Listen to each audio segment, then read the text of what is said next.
business yung pwede nating ilagay sa mga tao may cellphone. Lahat ng may cellphone ngayon, pwede mag-load. Diba? Pwede magbayad ng bills. Pwede mag-limit. Pwede bumili ng ticket.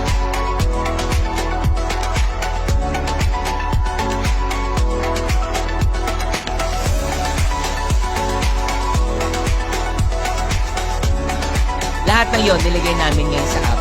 Then nilabas namin ngayon yung home-based business namin.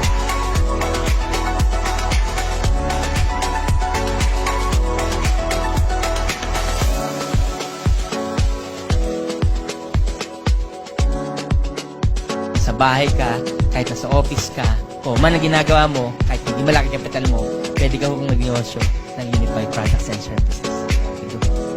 Pag desidido ka, hindi ka mapipigil.